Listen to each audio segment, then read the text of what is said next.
नमस्कार, newsletter with Rakesh Ranjan में आपका स्वागत है। इससे पहले कि आगे बढ़ें, आपसे आग्रह है कि इस चैनल को लाइक और सब्सक्राइब कर लें। हाँ, देखने के बाद अपने सुझावों से भी अवगत कराना नहीं भूलेंगे। इससे मुझे और बेहतर करने का मार्गदर्शन मिलता है। तो आज मैं आपसे बिहार की चर्चा तो करूँगा ही, बिहार से जुड़े उस चिंता की भी जो हमारे ज़हन में तो होती है, लेकिन हम उसे नज़रअंदाज कर देते हैं और फिर उस पर चिंतन की ज़रूरी तब आती है जब उससे जुड़े कुछ वाक़या हमें असहज करते हैं। तो मैं आपको बता दूं कि हेमंत कुमार झा अभी पाटलिपुत्रा यूनिवर्सिटी में एसोसिएट प्रोफेसर हैं। वे हिंदी पढ़ाते हैं। कॉलेज शिक्षक की यात्रा से पहले वे पत्रकारिता में सक्रिय रहे और ख़ास पहचान भी बनाई। तो अभी भी वे शिक्षण कार्य के साथ ही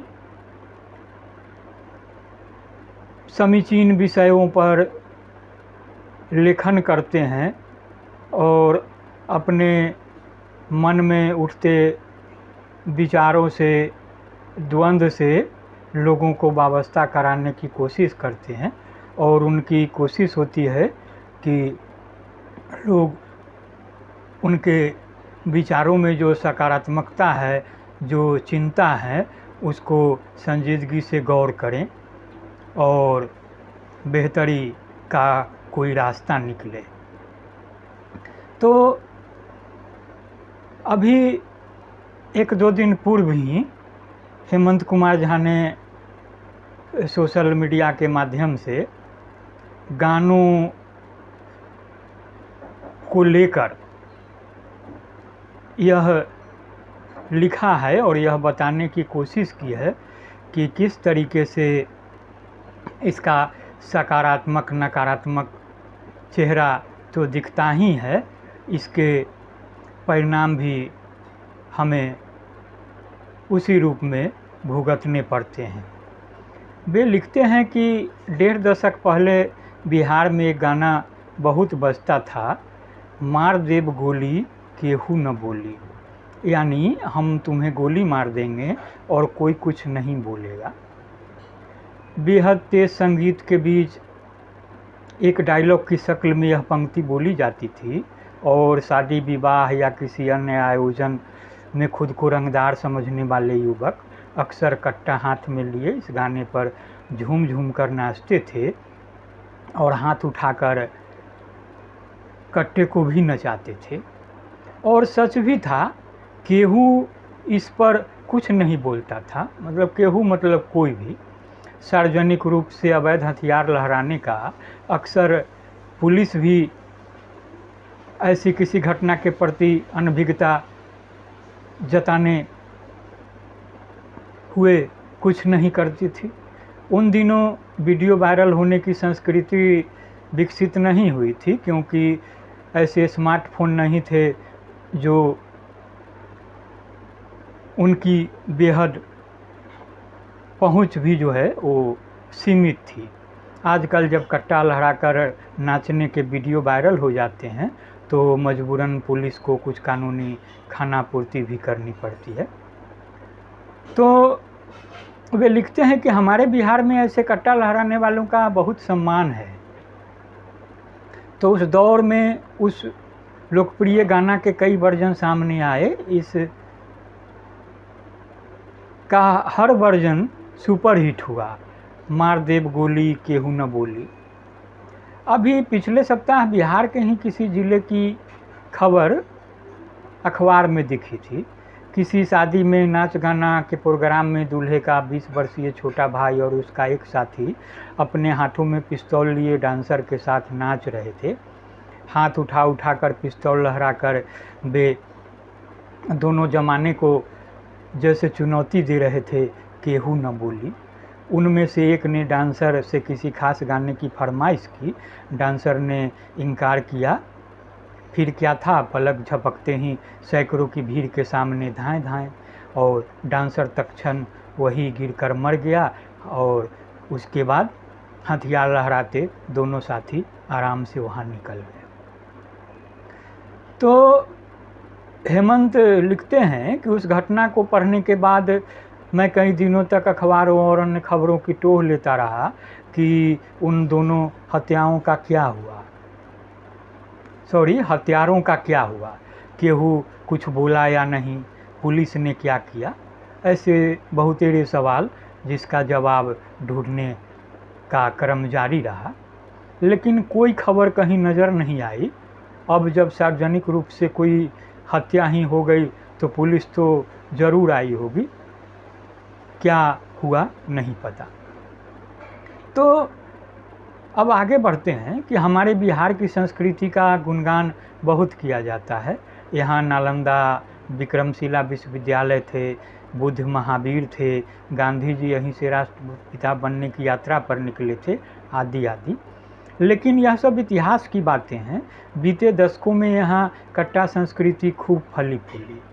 यही कारण है कि बिहार के गांवों में बाजार और व्यापार उस अनुपात में विकसित और समृद्ध नहीं हुए जैसा कि कुछ अन्य राज्यों में हुआ।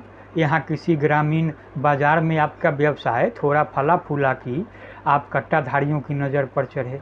अक्सर पुलिस से भी आपको कानूनी संरक्षण मिलने में कोताही होगी। असल में आप पुलिस के पास ऐसी शिकायत लेकर जाने से भी डरेंगे। क्यों डरेंगे, इसके डिटेल में जाने की ज़रूरत नहीं है। डरते ही हैं लोग, और सुधीजन ऐसे मामलों में अक्सर सलाह भी देते हैं, डरना ज़रूरी है। तो इसका नतीजा भी निकलता है। अपने गांव या कस्बे में रहकर अपना मनपसंद व्यवसाय करने के बदले बहुत सारे लोग पूरब पश्चिम की ट्रेन पकड़ लेते हैं, जहां वे मजदूरी करते हैं। कभी कभार स्थानीय लोगों से मार पिटाई भी खाते हैं, जिनकी खबरें आती ही रहती है, और बिहारी संवेदना को बिना छुए बासी होकर गुजर जाती है। बिहारियों को फला राज्य में मारा पीटा गया, यह कोई नई या अनोखी खबर तो है नहीं, आती ही रहती है ऐसी खबरें। कितना संवेदनशील हुआ जाए, जैसे भीड़ में कट्टा लहराया जाता देखना यहाँ कतई अनोखी बात नहीं, वैसे ही अपने भाई बंधुओं का मार खाना हमारे लिए कोई अनोखी बात नहीं है। हम सब इनके अभ्यस्त हैं। तो इधर एक आध वर्षों में हमारे गांव में लाउड स्पीकर पर एक गाना खूब बज रहा है। शादियों में, मुंडन में, बर्थडे आदि में, हमर सिक्सर के 6 गोली छाती मेरे। खूब मन लगाकर कितने नौजवान नाचते हैं इस गाने पर, सिक्सर हाथों में लिए। मुझे नहीं पता सिक्सर और कट्टे में क्या अंतर हो सकता है। हो सकता है गाना में सिक्सर बजता हो और नाचने वालों के हाथों में कट्टा हो। छाती तो अक्सर किसी निर्दोष की ही होनी है। देश के विकसित राज्यों में रहने वाले मित्रगण बताएंगे कि क्या उधर भी वहाँ की भाषा में ऐसे गाने बजाए जाते हैं। क्या वहाँ भी शादियों और बारातों की शोभा तब तक नहीं होती जब तक कुछ सोहदे सार्वजनिक रूप से अवैध हथियार लहराते नाचे नहीं, बेवजह की धाएँ धाएँ नहीं करें। यहाँ तो ऐसे धाएँ धाएँ से हर लगन के सीजन में दर्जनों हृदय विदारक मौतें दर्ज होती है। घायलों की तो कोई गिनती ही नहीं। अब तो बर्थडे आदि में भी कुछ लोग धाएँ धाएँ के बिना अधूरापन महसूस करते हैं। तो आगे बढ़ते हुए आपको बताएं कि गीत गाने वहाँ की संस्कृति की आंतरिक बुनावट को व्यक्त करते हैं। हमारे यहाँ अगर ऐसे गीत बनते हैं और खूब शौक से बजाए जाते हैं तो ये बताता है कि किसी निर्दोष या कमज़ोर की छाती में बेवजह सिक्सर की 6 गोलियां ठोक देने वालों का बहुत भौकाल रहता है, और किसी गानों के ही शब्दों में केहू कुछ न बोली। तो बिहार में अक्सर मजबूती या कमजोरी तस से भी आंकी जाती है कि आप किस जाति से हैं और आपके इलाके में किस जाति का बोलबाला है। अगर आप प्रचलित अर्थों में कमज़ोर हैं तो आधुनिक अर्थशास्त्र की भाषा के एक शब्द स्टार्टअप आदि को साइड में रखिए और बाहर कहीं जाकर किसी नौकरी की तलाश करिए। यही स्टार्टअप आप बाहर किसी जगह जाकर कर सकते हैं, लोग आपको हाथों हाथ लेंगे। अपने गांव कस्बे के हज़ार तरह की दुश्वारियां हैं, कुछ तो कारण हैं कि इतनी उर्वरा धरती वाले बिहार में न छोटे उद्योग पनपते हैं और न बड़े उद्योग स्थापित होते हैं। जब तक हमारे गांवों कस्बों में सोहदे मार देव कट्टा कपार में जैसे गानों पर हथियार लहराते नजर आते रहेंगे, तब तक यहाँ न बाजार का विकास होगा न व्यवसाय का। तब तक रोजगार के लिए लोग बाहर भागने को विवश होते रहेंगे और बिहारी शब्द एक गाली की तरह दोहराया जाता रहेगा। बिहारियों की मार कुटाई चलती रहेगी। तो हेमंत झा यहीं आकर रुक जाते हैं, लेकिन हम इसके परिधि को थोड़ा आगे बढ़ाते हैं। अभी 2024 में होने वाले लोकसभा चुनाव को लेकर राजनीति गर्म है।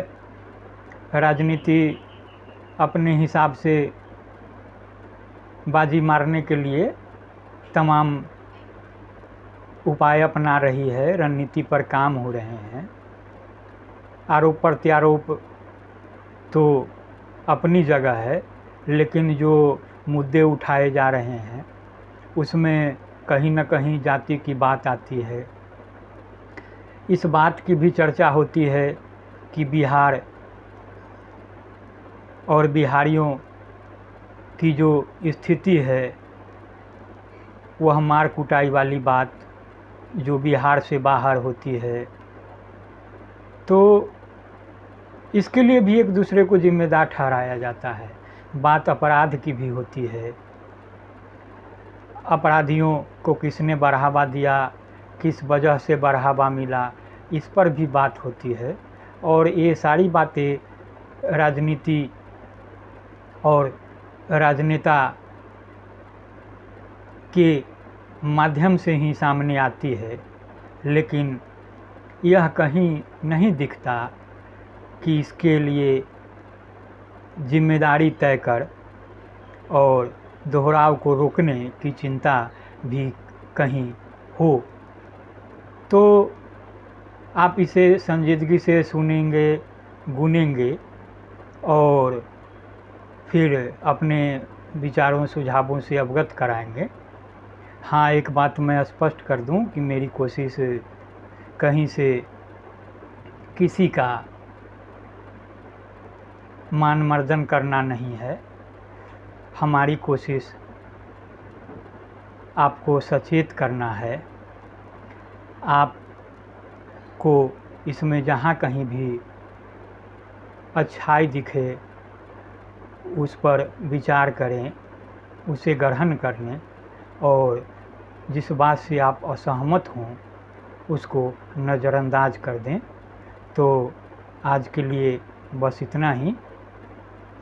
कल मैं फिर आपके सामने हाजिर रहूँगा। तो नमस्कार।